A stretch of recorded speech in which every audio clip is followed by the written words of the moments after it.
नमस्कार, न्यूज 24 देख रहे हैं आप। मैं हूं आशुकेश तिवारी और मेरे साथ है सुकेश रंजन और आप न्यूज 24 का खास कार्यक्रम देख रहे हैं 24 की रेस। बताएंगे सुकेश, आज के कार्यक्रम में बात होगी महिला आरक्षण को लेके। आप सब जानते होंगे कि महिला आरक्षण को लेके जो विधेयक है वो संसद भवन में पेश कर दिया गया है। उस पर आज डिबेट हो रही है और लगभग सभी पार्टियों ने इस पर से सहमति मानी है। लेकिन इसमें भी एक पेच फंस रहा है। नीतीश कुमार, खुद उमा भारती बीजेपी की नेता, मल्लिकार्जुन खड़गे ने भी ऐसे संकेत दिए और ओबीसी की बात करने लगे। महिला आरक्षण में ओबीसी के आरक्षण की बात करने लगे और भी अलग अलग कैटेगरीज के आरक्षण की बात हो रही है, यानी आरक्षण के अंदर आरक्षण की बात हो रही है। सर से समझेंगे, लेकिन सर सबसे पहले हम दर्शकों को आप ये बता दीजिए कि ये बिल क्या है, क्यों पेश हो रहा है। नहीं, ये बिल क्या है ये दर्शकों को मालूम है जी। महिलाओं को संसद में, विधानसभा चुनाव में, लोकसभा में, विधानसभा में 33% आरक्षण के लिए ये बिल लाया गया है। स्थानीय निकायों में उनको ये आरक्षण है जी। ये भी लंबी लड़ाई के बाद मिला था। राजीव गांधी ने प्रधानमंत्री रहते हुए स्थानीय निकायों में आरक्षण के लिए एक बिल वो लेकर आए थे। जहां तक मुझे याद है राज्यसभा में वो बिल गिर गया था। बाद में 90 के दशक में नरसिम्हा राव की सरकार में वो बिल पास किया गया। सारी पार्टियों का सो कॉल रिजॉल्व था कि हम आरक्षण चाहते हैं। कई दफा प्रयास किया गया, चाहे वो देवेगौड़ा की सरकार हो, चाहे वो अटल जी की सरकार हो, चाहे वो मनमोहन सिंह की सरकार हो और अब मोदी की सरकार हो। इन तमाम सरकारों ने एक दफा नहीं कई दफा इसको लेकर प्रयास किया कि आरक्षण महिलाओं के आरक्षण के बिल पे सहमति बन जाए। वो सहमति आज तक एल्यूड करती रही और इसको मूर्त रूप नहीं दिया सका। ये ऐतिहासिक मौका है जब महिलाओं को आरक्षण देने वाला बिल संसद से पास हो जाएगा। इसमें कोई ग्लिच नहीं है। पहला, महिलाओं को आरक्षण के लिए जो बिल लोकसभा में लाया गया है वो लोकसभा में पास होगा, वो राज्यसभा में भी पास होगा। इसमें कोई ग्लिच नहीं है। तो पहली तो खबर के तौर पे दर्शकों को यह जानना जरूरी है जी। अब ये क्यों लाया गया है आप कह रहे हैं, तो पहला तो उसका सीधा जवाब है कि यह महिलाओं को आरक्षण देने के लिए लाया गया है। दूसरा, जो पॉलिटिकल माइंड अप्लाई करके अगर आप सोचेंगे, जो कि हमारे दर्शक, हमारी जनता सोचती है, तो वो समझेंगे कि इसकी टाइमिंग सस्पेक्ट है। ये ऑपोजिशन को, इंडिया ब्लॉक को डॉक में डालने के लिए लाया गया है जी। महिलाओं के लिए आरक्षण की व्यवस्था पहले भी हो सकती थी। इस सरकार के पास नंबर्स आज से नहीं है, बहुत सालों से हैं। लेकिन 24 में चुनाव है, 23 की आखिर में हम आ चुके हैं। स्पेशल सेशन बुलाना और बहुत सीक्रेटली इस बिल को संसद में लेकर आना, यह बताता है कि नरेंद्र मोदी, जो कि बहुत ही चतुर राजनेता हैं, उन्होंने इंडिया ब्लॉक को डिजार्म करने की कोशिश की है। कांग्रेस ने अपनी कार्य समिति में, जो अभी तेलंगाना में हुई है, उसमें यह मांग की थी कि महिलाओं के लिए आरक्षण मिले। उन्होंने प्रीएम्प्ट किया था इसको, क्योंकि तब तक यह बात सामने आ गई थी कि स्पेशल सेशन बुलाया गया, तो उन्हें लग रहा था कि कुछ हो सकता है जी। उन्हें जानकारी नहीं थी, लेकिन इसको प्रीएम्प्ट करते हुए इसको पास किया गया। इसके पहले राहुल गांधी भी कह चुके थे कि महिलाओं को आरक्षण मिलना चाहिए और राज्यसभा में इस बिल को पहले रखा गया था जी। 2010 में इसको लाया गया था, क्योंकि राज्यसभा से पास किया गया बिल लैप्स नहीं होता। हालांकि टेक्निकली इसको कहा जा रहा है कि लोकसभा में गया, लोकसभा में पास नहीं हो पाया, तो इसको लैप्स माना जाएगा और इसीलिए सरकार दूसरा बिल लेकर आई है। चूंकि उसमें कुछ चेंजेस भी हैं, तो आपको दूसरा बिल ही लाना पड़ेगा जी। और इंडिया ब्लॉक जो है उसके कई घटक इसके प्रारूप को लेकर जब 2010 में आया था, जिसका श्रेय आज भी सोनिया गांधी लेने की कोशिश कर रही थी कि पहली कोशिश भी उनके जीवन साथी ने की थी, जो कि हकीकत है। राजीव गांधी ने यह कोशिश की थी। स्थानीय निकायों में चुनाव में महिलाओं को आरक्षण का बिल वही लेकर आए थे, जो जैसा कि मैंने पहले बताया। लेकिन यह लड़ाई क्रेडिट लेने की है। उस वक्त भी सोनिया गांधी जो मीडिया से कम बात किया करती थी, जब महिला आरक्षण विधेयक पास हुआ राज्यसभा से और यह कहा गया कि यह बड़ा मास्टर स्ट्रोक है, क्योंकि राज्यसभा से पास कराकर यह एक ऐसी व्यवस्था की गई है कि यह लैप्स नहीं होगा। जब भी लोकसभा में नंबर्स होंगे तो इसको पास करा लिया जाएगा। उस वक्त यह पास नहीं हो सका। और इनके इंडिया ब्लॉक जो अभी भी है, उसमें आरजेडी, सपा, इन लोगों ने विरोध किया था लोकसभा में भी, जिसकी वजह से यह पास नहीं हुआ था, क्योंकि उनकी डिमांड थी कोटा विद इन कोटा, कि आप ओबीसी महिलाओं के लिए आरक्षण दीजिए। बहुत लोगों की डिमांड थी अल्पसंख्यक मुसलमान कहा जाएंगे, उनके लिए आरक्षण की व्यवस्था कीजिए। तो नरेंद्र मोदी ने इसीलिए मैं कहता हूं कि डिजाम करने की कोशिश की है कि आपने इंडिया ब्लॉक तो बना लिया, इस मुद्दे पे एक है क्या? अब वो सब समर्थन करेंगे, लेकिन वो पोल पट्टी खोलना चाहते हैं कि ऐसा मुद्दा जिसपे ये सब आपस में लड़ते थे, आज मैं इन सबको एक करके एक होने पे मैंने मजबूर कर दिया। तो उसमें दो चीजें हैं, एक पॉलिटिकल टाइमिंग, पॉलिटिकली डॉक में डालना अपने ऑपोजिशन को, और एक नरेंद्र मोदी प्रधानमंत्री का जो शगल है, मी फर्स्ट। नया संसद प्रधानमंत्री के काल में बना, नया संसद में स्पेशल सेशन, पहले दिन महिला आरक्षण का बिल इंट्रोड्यूस हुआ। तो यह इतिहास में स्वर्णाक्षरों में लिखा जाएगा कि आरक्षण का बिल नरेंद्र मोदी के रहते पास हुआ। तो महिला हितैषी पहला बिल जो नई संसद में आया वो महिला आरक्षण के लिए था, महिलाओं के सशक्तिकरण के लिए था। प्रधानमंत्री ने पहले यह बात कही है कि 7,500 आज तक सांसद हुए, जिसमें 600 महिलाएं भी जिन्होंने योगदान किया। तो उस वक्त भी वो इशारा कर रहे थे कि महिलाओं को सशक्त करना, राजनीतिक तौर पे उनको सशक्त करना जरूरी है। वो इशारा उस वक्त भी कर रहे थे। समझने वालों ने समझा होगा कि शायद महिला आरक्षण के लिए एक विधेयक आने वाला है। अब आप पूछेंगे कि कब से मिलेगा? 2029 तक की बात कही जा रही है। अगला सवाल मेरा यही था आपसे कि ये बड़ा मौजूद सवाल है। कौन सा पेज था? ये 2024 के लिए मास्टर स्ट्रोक है क्या, या इसके निटी ग्रिटी में जाना जरूरी है? जी, विपक्ष का कहना है कि जिस स्वरूप में हम लेकर बिल आए थे, उसमें राज्यसभा में भी रिजर्वेशन था, विधान परिषद में भी रिजर्वेशन था, आपने उसको हटा दिया। हम हमेशा अनंत काल के लिए लेकर आए थे, आपने ये 15 साल के लिए लगाया है कि 15 साल और फिर सरकार तय कर सकती है कि इसको आगे बढ़ाना है कि नहीं। आप कह रहे हैं कि पहले सेंसस होगा, वो 21 में होना था शुरू, कोविड की वजह से डिलेड है, वो अभी तक उसकी प्रक्रिया शुरू नहीं हुई है। तो पहले सेंसस होगा, उसके बाद 26 में डिलिमिटेशन होगा, तो डिलिमिटेशन कमीशन बनेगा, वो कॉन्स्टिट्यूट होगा, वो अपनी रिपोर्ट देगा और उसके आधार पे नई कॉन्स्टिट्यूएंसी चिन्हित होगी की जाएगी।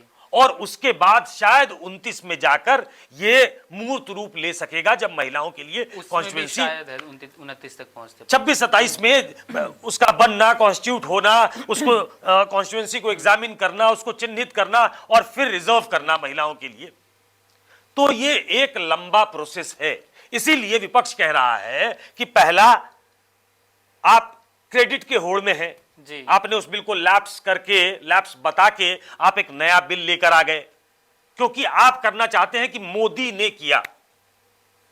मास्टर स्ट्रोक 2029 में जो आप काम करेंगे उसका क्रेडिट पहले आपने ले नहीं, ये 2029 में होगा, ये वो नहीं कह रहे हैं, ये तो आप इन्फेरेंस निकालिए। लेकिन किसने किया?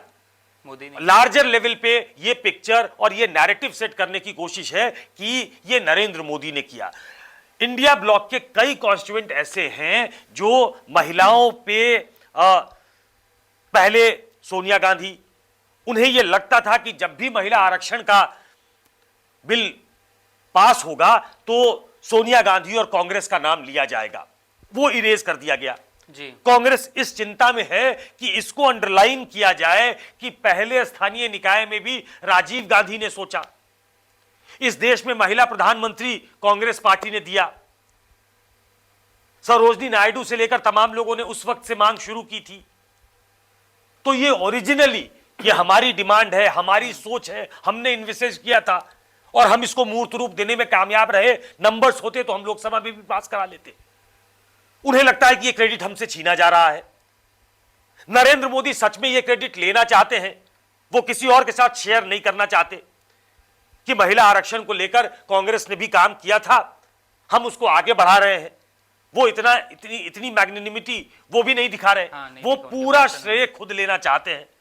कोई भी जो जिस तरीके की कट थ्रोट कंपटीशन पॉलिटिक्स में आज है, कोई भी ये श्रेय बांटना नहीं चाहेगा। तो नरेंद्र मोदी और उनकी सरकार ये पूरा श्रेय खुद लेना चाहती है। लेकिन सबसे बड़ा सवाल ये है कि जो कई सवाल इसके अंतर्गत शुरू हुए हैं कि ओबीसी को आरक्षण मिलेगा कि नहीं, सबने, कांग्रेस ने भी अपना स्टैंड चेंज किया है। पहले वो ओबीसी महिलाओं को आरक्षण देने के पक्ष में होती तो इस बिल में जिक्र होता, जो उसने पास कराया था। जी। लेकिन उसमें जिक्र नहीं था। एससी एसटी महिलाओं का था।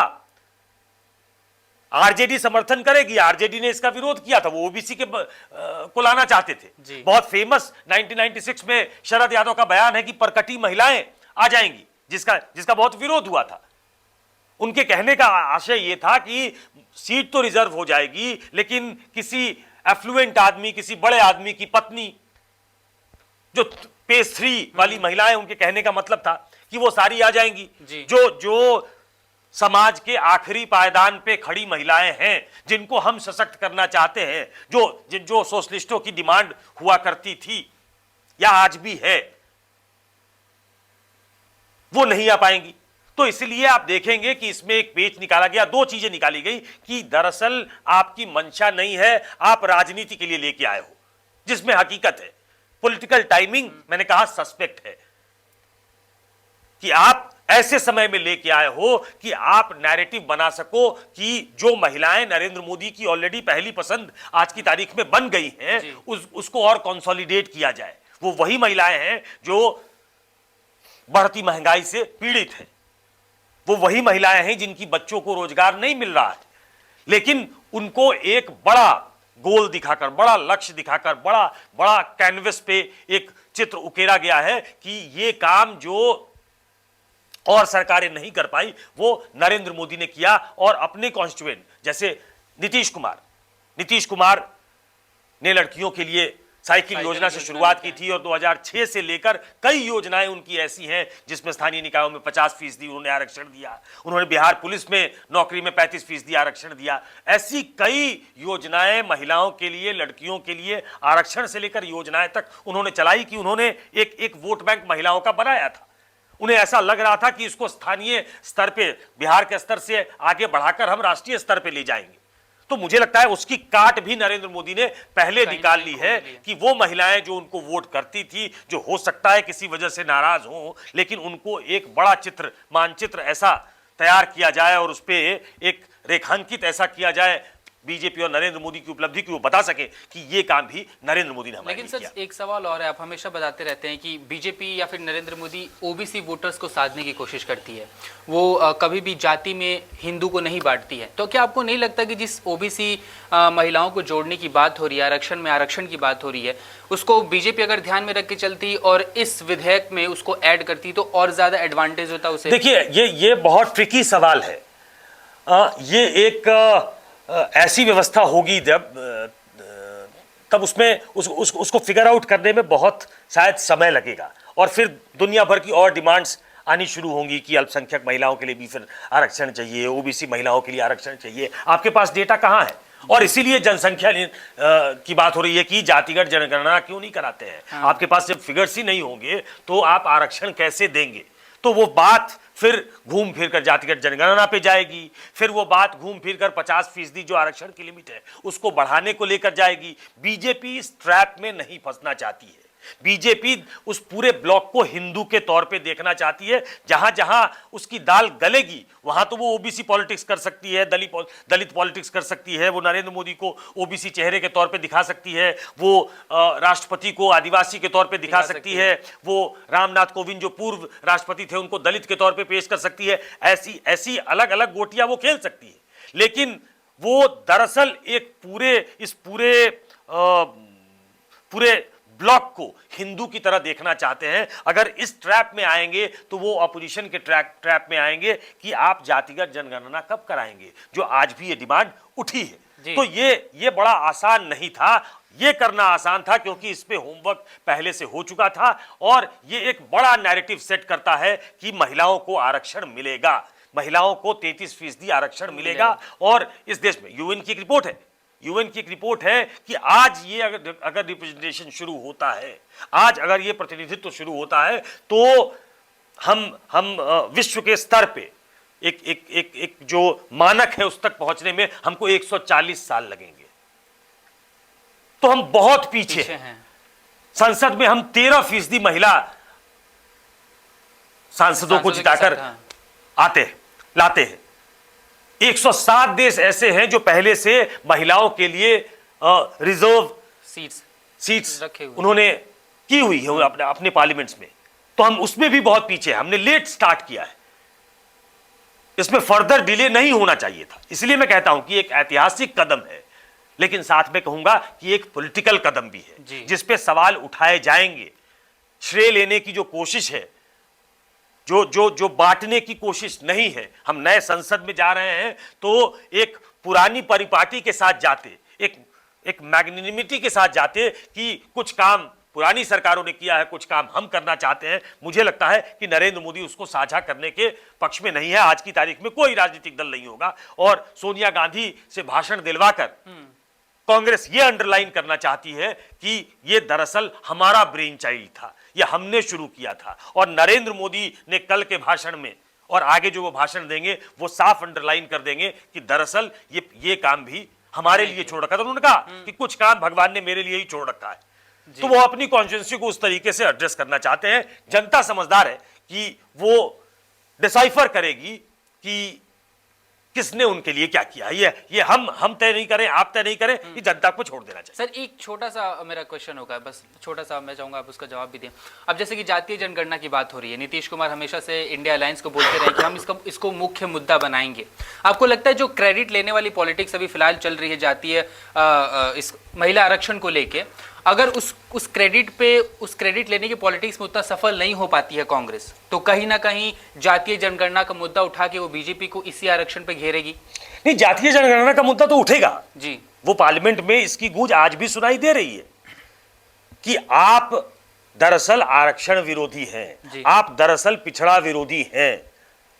आज भी जेडीयू की तरफ से ललन सिंह ने भाषण देते हुए कहा कि सुप्रीम कोर्ट में आपका एफिडेविट इस बात को चिल्ला चिल्ला कर कह रहा है।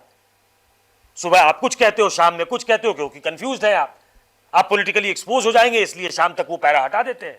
सुबह में आप कुछ कहते हैं कि अधिकार नहीं है जनगणना और एकिन टू सेंसस, मतलब ऐसी कोई चीज का अधिकार आपको नहीं है, जबकि हम जातिगत सर्वेक्षण कर रहे हैं। कोर्ट ने हमको इसको अलाउ कर दिया है। तो वो एक्सपोज, देखिए पॉलिटिक्स में राजनीतिक दल एक दूसरे को एक्सपोज करने की कोशिश करेंगे। 23 से लेकर 24 तक, आप 24 की रेस बता रहे हैं, इस रेस में ऐसी बहुत सारी नो बॉल फेंकी जाएगी, वाइड बॉल फेंकी जाएगी।